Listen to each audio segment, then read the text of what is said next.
Économie le max sur i24 News, merci d'être au rendez-vous. Au programme aujourd'hui, Volkswagen, c'est un symbole de l'industrie allemande qui tombe de son piédestal. 11 millions de véhicules dans le monde équipés d'un logiciel capable de fausser les tests anti-pollution. L'ampleur du scandale a poussé hier le PDG du groupe à la démission. Les dégâts causés à l'image de la marque sont-ils réparables? Élément de réponse dans quelques instants. Et puis nous reviendrons aussi juste avant sur l'épilogue dans la saga des Mistral. Les deux navires de guerre construits pour la marine russe jetteront l'ancre finalement entre la mer Rouge et la Méditerranée. L'Égypte se les offre pour 950 millions d'euros. Comment en est-on arrivé à un tel dénouement? Laurent Hatchouel sera avec nous. Voilà pour les titres, soyez les bienvenus. Avant tout cela, un point sur le reste de l'actu éco à travers le monde, avec bien sûr la première visite d'État aux États-Unis du président chinois Xi Jinping. Il était, vous le voyez hier, au siège de Microsoft, près de Seattle. Rencontre avec Bill Gates, mais aussi les patrons d'Apple, Amazon et Facebook. Des entretiens au cours desquels il a cherché à apaiser les tensions autour de la cybersécurité, après les accusations de piratage de Pékin sur des serveurs américains. Xi Jinping a également affirmé que son pays était prêt à réduire fortement les restrictions sur l'investissement étranger en Chine. Il était attendu également sur l'état de santé de l'économie chinoise après la crise boursière. Et là aussi, il a tenté de se montrer rassurant.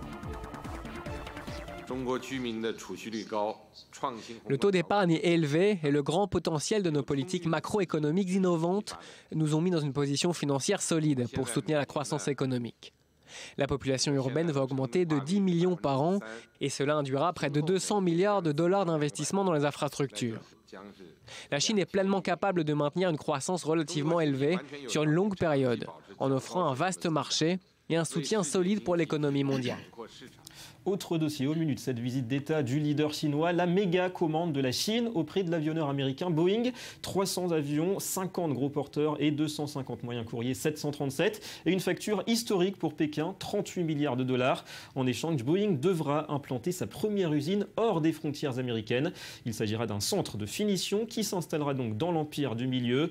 Décision qui irrite aux États-Unis.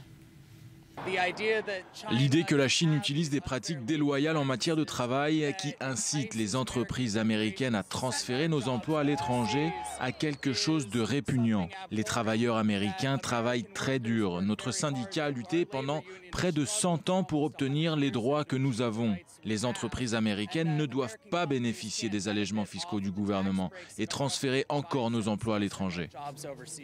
Voilà Boeing qui suit les pas de son rival Airbus qui dispose depuis 2006 d'une usine d'assemblage en Chine. Un mot de la France, c'est officiel. Le gouvernement veut faire passer le déficit de la sécurité sociale sous la barre symbolique des 10 milliards d'euros l'an prochain, 9,7 très précisément.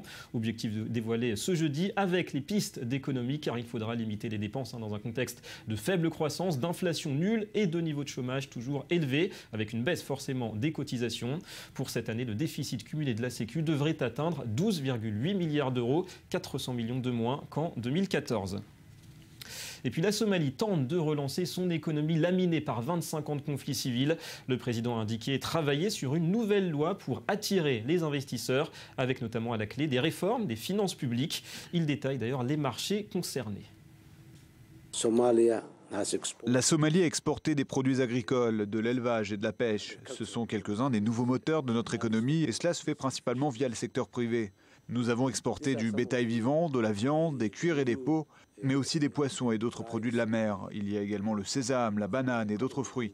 C'est une bonne indication que la Somalie est en mouvement, certes à très petits pas, mais c'est une étape positive. Allez, on revient sur le dénouement inattendu de la saga des deux navires de guerre français, les Mistral. Imbroglio, on le sait, on s'en souvient, avec la Russie, qui les avait initialement commandés. Et Paris l'a annoncé hier, c'est donc l'Égypte du président Al-Sisi qui se porte acquéreur, 950 millions d'euros d'après le ministère de la Défense. Est-ce suffisant pour rentrer dans les frais? On écoute d'abord François Hollande. Et hier, j'ai arrêté avec le président Sisi et les modalités et le prix de la vente de ces Mistral. Et la France assurera donc la livraison de ces bateaux sans rien perdre, tout en faisant en sorte de protéger l'Égypte. En tout cas, c'est l'acheteur que j'avais considéré comme celui qui devait être préféré, parce que nous avons une coopération militaire avec l'Égypte. Je rappelle que nous avons vendu déjà des Rafales, qu'ensuite l'Égypte joue un rôle important au Moyen-Orient. Et enfin parce que l'Égypte veut aller vers une transition. Ce n'est pas facile sur le plan démocratique et que nous devons appuyer ces efforts. Voilà, vente aux intérêts économiques et aussi visiblement stratégiques. On accueille Laurent Hatchouel. Bonjour. Bonjour David. Analyste économique. Alors d'abord cette formule qu'on a entendue de la part du gouvernement, pas de perte pour la France. Est-ce que vous y croyez? Est-ce qu'il vaut mieux pas dire peut-être on a limité la casse, on a limité les dégâts? Je pense que ça sera très difficile de connaître les vrais chiffres. Les dessous d'une affaire comme ça, le contrat, les montants sont énormes. Sans doute des pertes pour la France. On a limité la casse.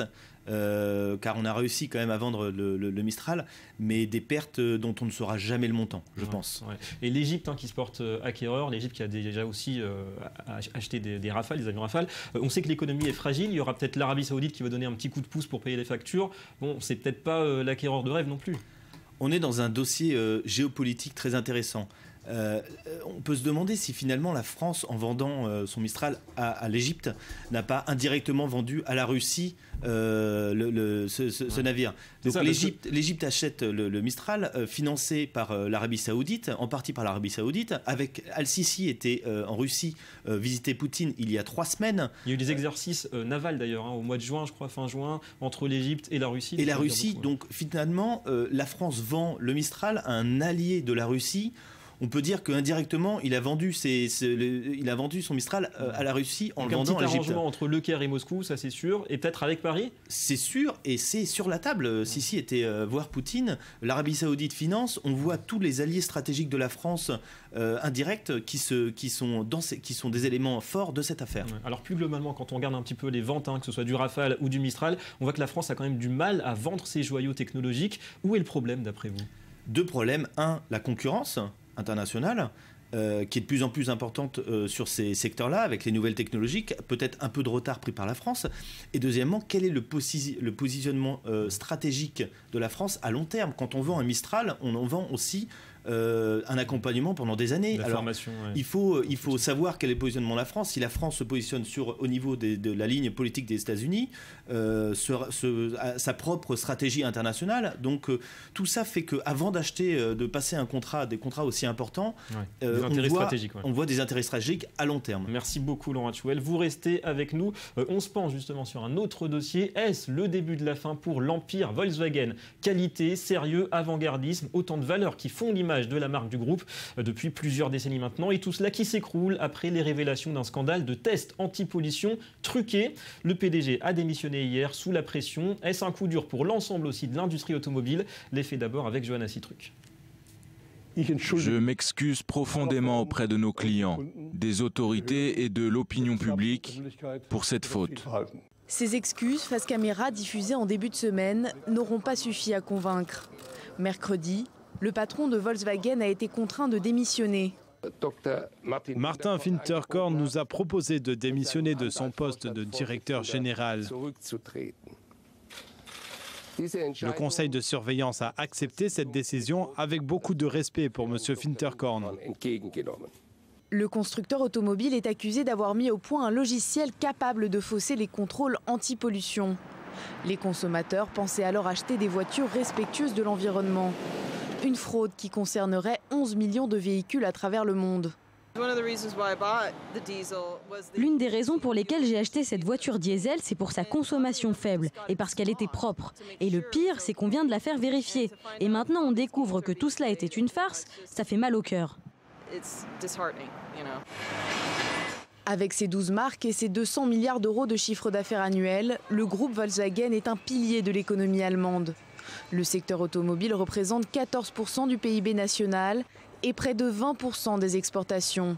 Résultat, c'est le pays tout entier qui pourrait pâtir de ce scandale.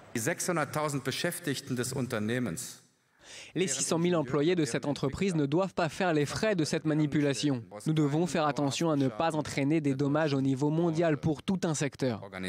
Mais le mal est déjà fait. En début de semaine, l'action Volkswagen a plongé de 35%, entraînant dans son sillage d'autres titres du secteur automobile. Des enquêtes ont été lancées dans plusieurs pays, notamment aux États-Unis, en Italie et en France.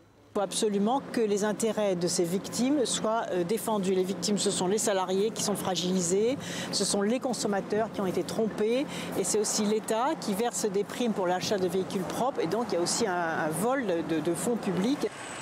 Selon un sondage publié mercredi soir, plus de 9 Français sur 10 pensent que Volkswagen n'est pas un cas isolé. D'après eux, plusieurs constructeurs automobiles contourneraient la loi sur les émissions des diesels. Et le titre Volkswagen qui s'est légèrement repris depuis. Nous sommes en ligne avec Julien Bonnet. Bonjour.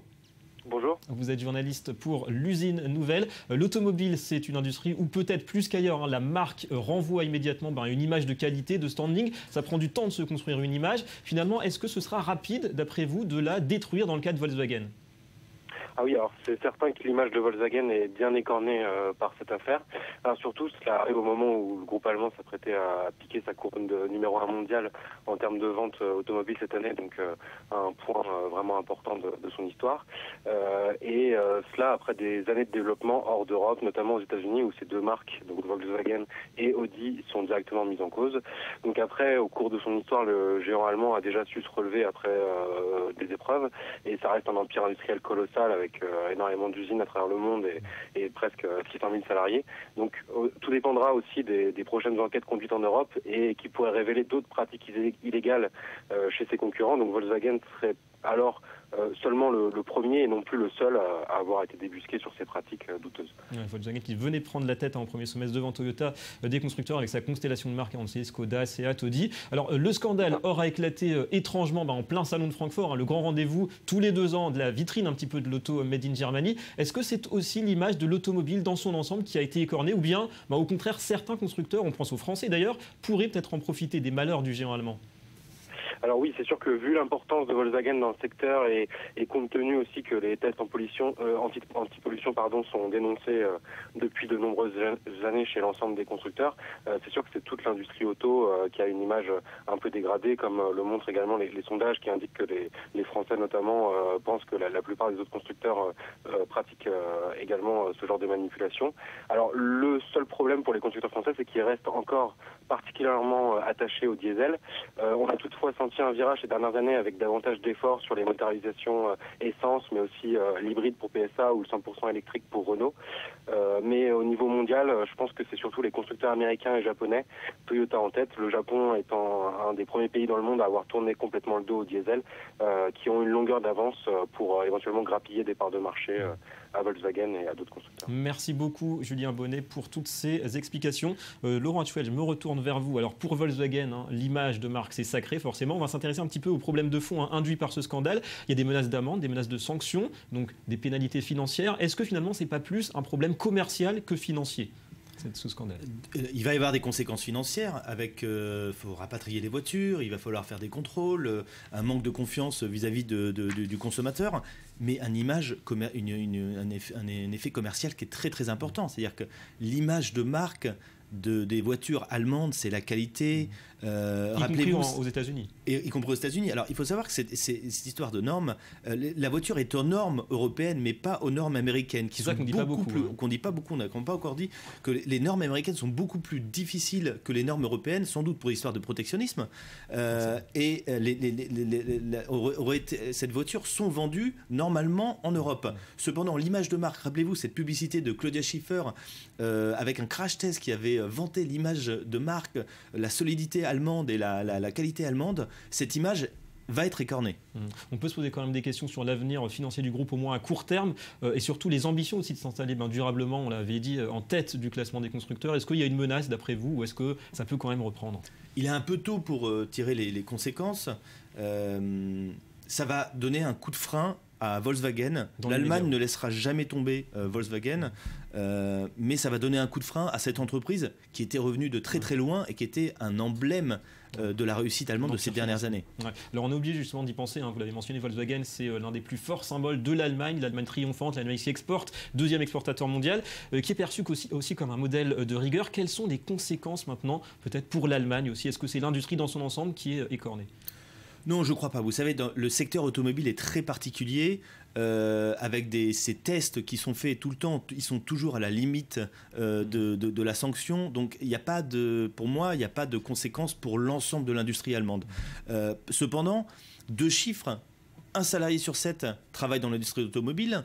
40% des exportations, l'automobile représente 40% des exportations de l'Allemagne. Donc, à coup de frein du secteur automobile allemand, on aurait des conséquences très importantes pour l'économie allemande. Oui, forcément, levée de bouclier d'ailleurs des politiques, soit le ministre de l'économie ou aussi la chancelière. Alors, comment maintenant un géant de cette envergure peut espérer redorer son blason? Est-ce que c'est d'abord une question de communication pour vous? 1, du temps, et 2, un effort de communication. Encore une fois, Volkswagen a été à la limite a triché, on peut dire tricher, mais était à la limite de la normalisation aux États-Unis, mais ces voitures étaient aux normes en Europe. Donc plus d'inquiétude aux États-Unis qu'en Europe. Exactement. Merci beaucoup Laurent Hatchwell pour tous ces éclaircissements et à très bientôt. À bientôt. C'est la fin de cette édition. Merci à vous d'avoir été avec nous. Économie Le Mag revient très vite sur i24 News. La suite de vos programmes et de l'info, c'est dans un instant. Restez avec nous.